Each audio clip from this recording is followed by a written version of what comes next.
हमारे सनातन धर्म में देव, दानव, दैत्य, यक्ष, गंधर्व, असुर और राक्षस जैसे प्रजातियों का वर्णन हमें देखने को मिलती है। यह सभी आदिकाल से उपस्थित थे।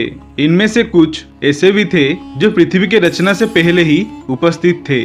वैसे तो हमें कई बार सूर और असुर यानी देव और दैत्यों के मध्य युद्ध का लिखित प्रमाण पुराणों में देखने को मिलती है, परंतु सोचने वाली यह बात है कि आखिर असुर और सूर क्या होता है और दैत्य और राक्षसों में क्या अंतर होता है, जिसे हम आज का इस वीडियो के माध्यम से बताने वाले हैं। वीडियो में आगे बढ़ने से पहले अगर आप महादेव के सच्चे भक्त हैं तो वीडियो को लाइक और कमेंट सेक्शन में ओम नमः शिवाय अवश्य लिखना। तो आखिर सूर और असुर यह दो शब्दों का क्या अर्थ है? आखिर वह कौन थे जिन्हें सूर कहा जाता था और कौन से जीव असुरों में गिने जाते थे? दरअसल असुर एक प्रतीकात्मक शब्द है। जो सूर नहीं वो असुर है, अर्थात जो कोई भी देवता नहीं है वह सभी असुरों के वर्ग में गिने जाते हैं। किंतु इस वाक्य में देवताओं का अर्थ बहुत व्यापक है। मूल रूप से देवता केवल 12 हैं, जिन्हें हम आदित्य कहते हैं। महर्षि कश्यप और दक्षपुत्री अदिति के 12 पुत्रों को ही आदित्य अथवा देवता कहा जाता है, परंतु यहाँ पर जो देवताओं का शब्द उपयोग किया गया है वह मूल रूप से पूरे 33 कोटि देवताओं के लिए कहा गया है। यानी कि 12 आदित्य, 11 रुद्र, 8 वसु और 2 अश्विनी कुमारों के साथ साथ उपदेवता जैसे कि यक्ष, गंधर्व इत्यादि, यह सभी सम्मिलित रूप से सूर कहलाते हैं। तो इस प्रकार दैत्य, दानव एवं राक्षसों को असुरों के प्रजाति में गिना गया है। तो चलिए जानते हैं दैत्य और राक्षसों में क्या अंतर होता है, कौन अधिक शक्तिशाली होते थे। पहले शुरू करते हैं दैत्यों से। महर्षि कश्यप और प्रजापति दक्ष की ज्येष्ठ पुत्री दिति के पुत्र दैत्य कहलाए थे। इस प्रकार वे देवताओं यानी आदित्यों के बड़े भाई कहलाए। इन दोनों की होलिका नामक एक पुत्री भी हुई। कश्यप और दिति के 2 पुत्र हिरण्यकश्यप एवं हिरण्याक्ष हुए, जहाँ से दैत्य जाति की आरंभ हुई थी। इन्हीं सभी के गुरु महर्षि भृगुपुत्र शुक्राचार्य थे। हिरण्याक्ष का वध भगवान विष्णु ने अपने बराह अवतार में किए थे। हिरण्याक्ष का पुत्र ही कालनेमि था, जिसने द्वापर युग तक श्री हरि के सभी अवतारों से प्रतिशोध लिया था और बार बार उनके हाथों मारा गया। बड़े भाई हिरण्यकश्यप के सबसे कनिष्ठ पुत्र प्रहलाद थे, जो भगवान विष्णु के बहुत बड़े भक्त थे। उन्हीं को मारने के प्रयास में होलिका मारी गई। होलिका का पुत्र स्वरभानु था, जिसे हम राहु केतु के नाम से जानते हैं। अंत में अपने भक्त प्रहलाद के रक्षा हेतु भगवान नारायण ने नृसिंह अवतार लेकर हिरण्यकश्यप का वध किए थे। प्रहलाद के पुत्र विरोचन हुए और विरोचन के पुत्र दैत्यराज बलि हुए। इन्हीं दैत्यराज बलि को श्रीहरि ने अपने 52 अवतार में आकर पराभूत किए और पाताल लोक के ऊपर का लोक सुतल लोक का राजा बनाए थे। इन दैत्यराज बाली के पुत्र पराक्रमी बाण थे, जो भगवान शिव के अनन्य परम भक्तों में से एक हुए। कालांतर में जाकर भगवान श्री कृष्ण ने इन्हें परास्त किए और इनकी पुत्री उषा को माधव ने अपने पौत्र अनिरुद्ध के साथ विवाह करवाए थे। बाली की बहन ब्रज्वाला रावण के भाई कुंभकर्ण के साथ ब्याही गई। इनका कुल का भी अनंत विस्तार हुआ।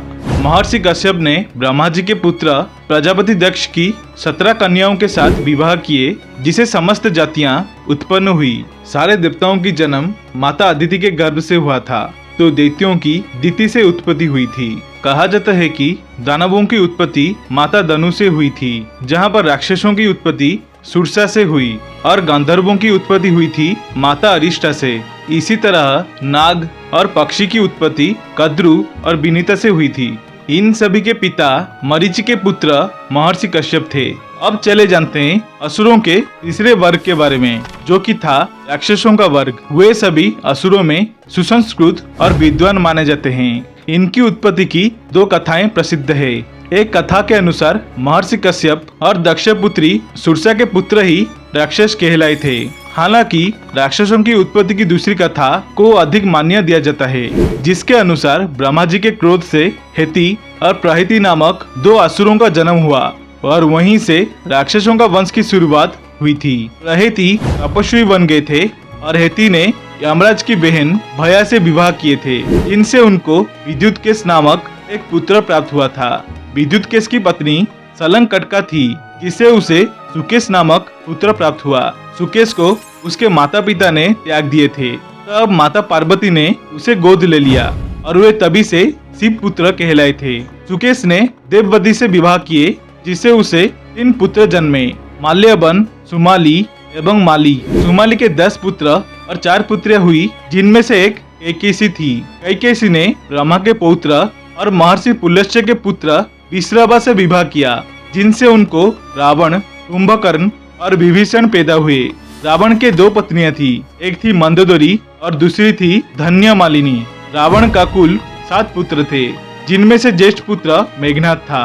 कुंभकर्ण के ब्रज्वाला से कुंभ एवं निकुंभ नामक 2 पुत्र प्राप्त हुए। विभीषण की पत्नी शर्मा से एक पुत्री त्रिजटी हुई।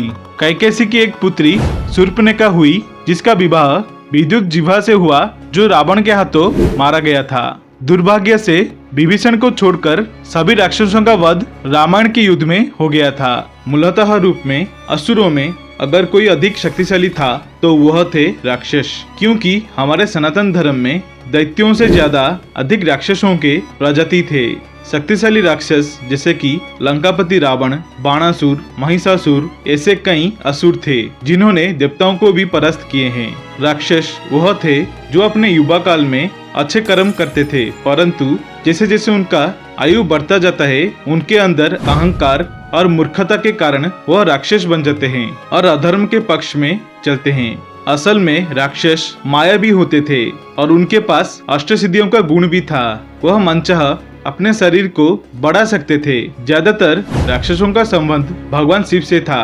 कोई कोई उनके भक्त थे तो कोई उनका अंश। ठीक वैसे महादेव के भी एक ऐसा राक्षस पुत्र था जिन्होंने भगवान विष्णु तक को भी हराया था।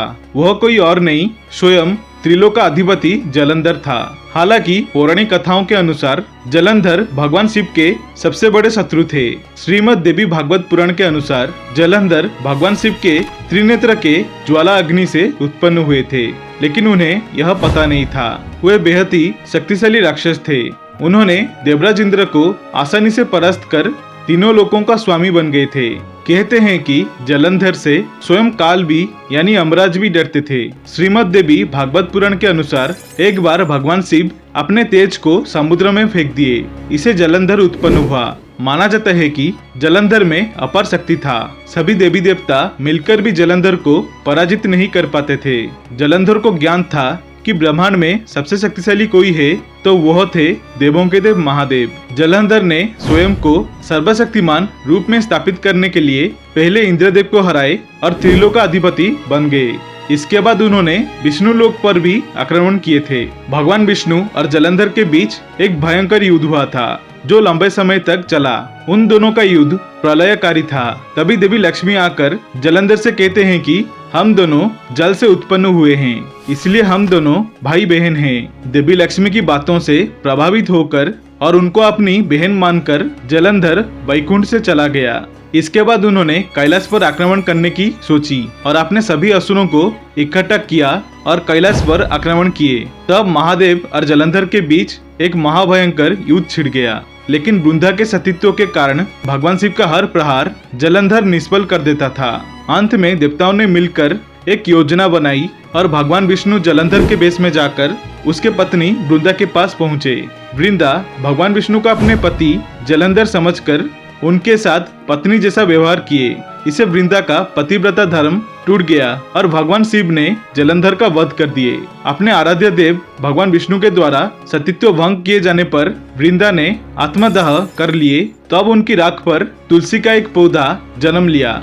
तुलसी देवी वृंदा के ही स्वरूप थे, जिसे भगवान विष्णु को बहुत प्रिय है। आत्मदाह देते समय वृंदा ने भगवान विष्णु को एक अभिशाप भी दिए थे, जिसके अनुसार भगवान विष्णु को अपने पत्नी से 14 वर्ष तक दूर रहना पड़ा था। आशा करता हूँ आप सभी को ये वीडियो अच्छी लगी होगी। अगर अच्छी लगी तो वीडियो को लाइक, शेयर एंड सब्सक्राइब अवश्य करना और कमेंट सेक्शन में जय श्री राम हर हर महादेव अवश्य लिखना। देखने के लिए धन्यवाद। जय बजरंगबली, जय भोलेनाथ।